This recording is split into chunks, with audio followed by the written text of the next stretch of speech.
சத்தியமா வாங்க முடியாது. 10 மாசம் வாங்க முடியாது. 6 மாசம் வாங்க முடியாது. 1 வருஷம். அவன் ஜென்மத்துக்கு வண்டிக்காரங்க ஒரே ஒரு வாங்க முடியாது. எதுமா அவன் என்ன சொன்னா 2000 ரூபாய் காட்டி வண்டி ஏத்துமா மாசமா நான் பண்ட காட்டுறான்னு சொன்னா பாரு. அப்பயே என் தங்கச்சி கூடுமே ஆபரேஷன் பண்ணுவான். ஏன்னா ஏய் சரியார பாவியா எல்லாரும் நீ பண்ணுவேடா ஏன்னா ஏடா அது பண்ணி நீ கல்யாணம் பண்ணாம இருந்திருக்கலடா மாசமா அவன் பண்ட காட்டுவான். அதுக்கு அத ஆபரேஷன் பண்ணிட்டான். எவனோ எங்கயோ போய் அவன் பாத்துல போய் வீடியா ஏன் பாத்துல போயிலாமா? அது ஏன்டா கல்யாணம் பண்ணா என்ன ஆபரேஷன் பண்ணிட்டான். மாசமான அவன் வண்டிக்காரன் பண்ட காட்டுவான். அந்த சிம்பிளா மேட்டர் முடிச்சு விடு. இப்ப மாசமான வந்து பண்ட காட்ட மாட்டான்.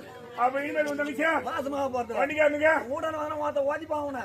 சரி போட விடு 3.25 லட்சம் வாங்கிருக்கிறேன். ஆமா நான் அவனை சும்மா விடுனா நீ வந்து கேப்பியா? நான் கூட இருந்து வாங்கி கொடுத்துக்கிட்டேன்னா ஓ நீ வந்து கேட்க நீ வந்து என் வீட்டான காட்டினா எழுதி வச்சு செத்துருவேன். என்ன ஆரணி மனோ நாடகமன்ற ஆசிரியர் பெருங்கட்டூர் கங்கா என் பொண்டாட்டிய கைப்பிடிச்சு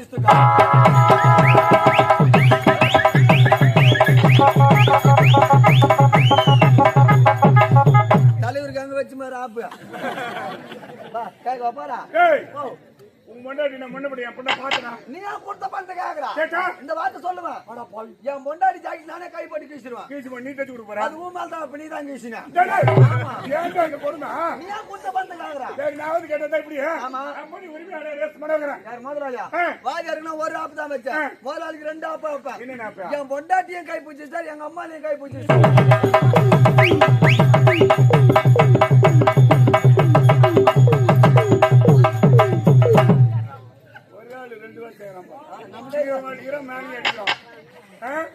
சரி எங்க பணம் போனா பரவாயில்ல. ஆரம்பத்துல வண்டி எடுக்க 2000 ரூபாய் கொடுத்தது யாரு கொடுக்க? எங்க சித்தப்பா பேட்டிக்காரா? பேட்டிக்கார வந்து கேட்டா என்ன பண்ணுவா? யாரு உன்ன மாதிரி மோசமான ஆள் கிடையாது. யாரு உன்ன மாதிரி மோசமான ஆள் கிடையாது அவரு. என்ன மாதிரி? ஆமா அவரு சொத்த தங்காய் போடுவோ. ஐயோ